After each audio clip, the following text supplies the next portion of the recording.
फिर दिन हुआ,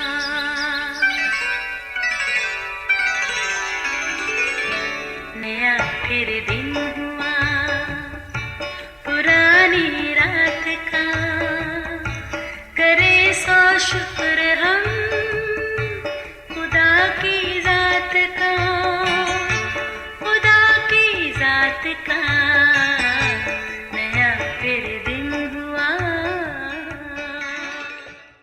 आज की आयत यूँ कहने की जगह हमें ये कहना चाहिए कि अगर खुदावंद चाहे तो हम जिंदा भी रहेंगे और ये भी या वो काम भी करेंगे। याकूब 4 बाब 15वीं आयत। अजीज़ों, हमारी दुनिया अजीब व गरीब वाक़यात और हादसात से भरी पड़ी है।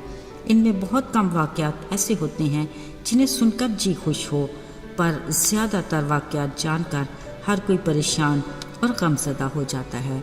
ज़रा सा सोचने और गौर करने पर इसकी वजह भी समझ में आ जाती है। यानी ज़्यादा मंसूबे इंसान अपनी अक्ल और अपने ज़ोर बाजू पर भरोसा करते बनाता है और अपने ख्वाबों के महल रेत पर तामीर करता है, जो ज़रा सा झककर चलने और छोटे मोटे तूफ़ान के सामने धड़ाम से ज़मीन बोस हो जाते हैं। वजह साफ ज़ाहिर है कि इसमें खाली खुदा की मर्ज़ी का अमल दखल नहीं होता। अजीज़ों, एक बार 2 बहनों और एक भाई ने अपनी बीवी और बच्चों के साथ मनसूबाबंदी की कि वो किसी दूसरे मुल्क में जाकर सेटल हो जाएं। वालिदैन की वफ़ात के बाद उन्होंने घर और दीगर साजो सामान बेच दिया और अपनी मतलूबा जगह जाने की तैयारी कर ली। कुछ अर्सा तक उन्होंने कदम जमाने की भरपूर जद्दोजहद की, मगर कुछ तसल्ली बख्श कामयाबी नजर न आई। इसी तगो-दो में एक बहन बीमार पड़ गई। अचानक बीमारी ने शिद्दत पकड़ी तो वो एक दिन खालिक हकीकी से जा मिली। अजीज़ों, सदमा तो ये बहुत बड़ा था, ऊपर से हालात भी बुरे से बुरे होने लगे। अजीज़ों, आखिरकार एक दिन बाकी बच्चों ने वापस वतन आने का इरादा कर लिया। अब यहाँ हालात ऐसे थे कि अब घर भी ना रहा, वालिदैन तो थे ही नहीं, ऐसे में रिश्तेदार भी करीब ना आए।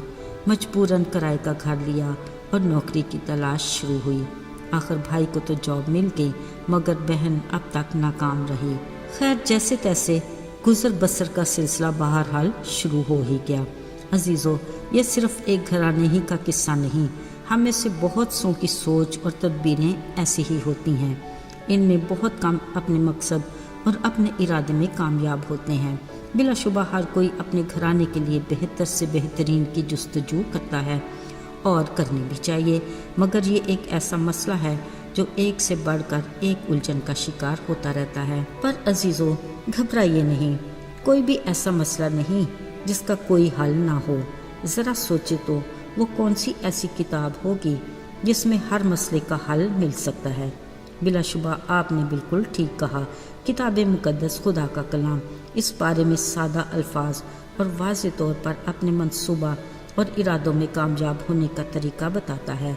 मुकद्दस अंजील में यूँ तहरीर है, तुम ये जो कहते हो कि आज हम फलां शहर में जाकर वहाँ 1 बरस ठहरेंगे और सौदागरी करके नफ़ा उठाएंगे और ये नहीं जानते कि कल क्या होगा।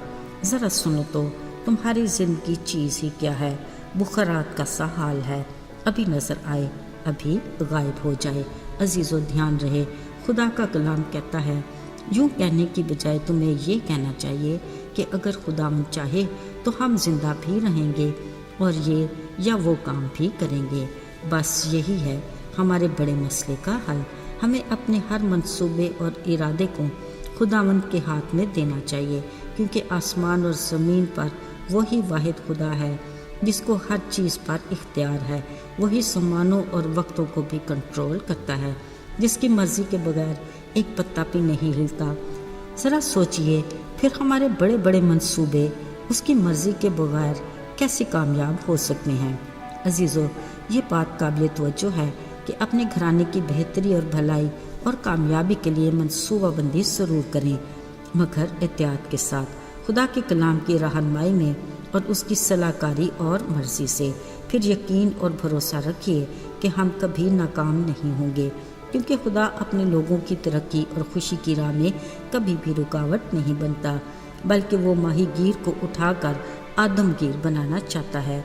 उस इलाही ज़ात की सोचें, کسی صورت ہماری ناقص سوچیں جیسی نہیں، اور نہ ہی اس کی راہیں ہماری راہوں جیسی، اور نہ اس کے خیال ہمارے خیال کی طرح ہیں۔ عزیزو، خدا کے کلام میں یوں تحریر ہے کہ آدمی کے دل میں بہت سے منصوبے ہیں، لیکن صرف خداوند کا ارادہ ہی قائم رہتا ہے۔ عزیزو، یہاں بات صرف بڑے بڑے منصوبوں تک محدود نہیں، بلکہ بطور مسیحی ہمیں اپنی زندگی کے چھوٹے بڑے فیصلوں اور کاموں میں بھی خدا کی مرضی اور رضا معلوم کرنی ہے۔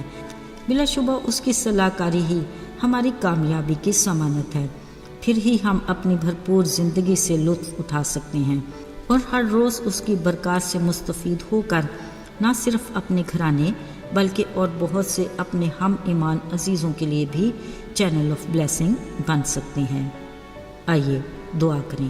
آئے مہربان قادر مطلق خدا، ہم تجھے مبارک کہتے ہیں، تیرے نام کی تمجید ہو کیونکہ تو بھلا ہے۔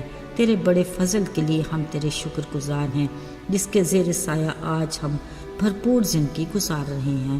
ہمیں اپنے میں قائم رکھ۔ آج ہم اپنے ان عزیزوں کے لیے خاص التجا کرتے ہیں جو کسی مشکل میں ہیں، ان کی مدد کر اور ان کی زندگی کو آسان بنا اور انہیں شکر گزاری کا موقع عطا کر۔ یسوع کے پاک اور مبارک نام میں مانگتے ہیں، آمین۔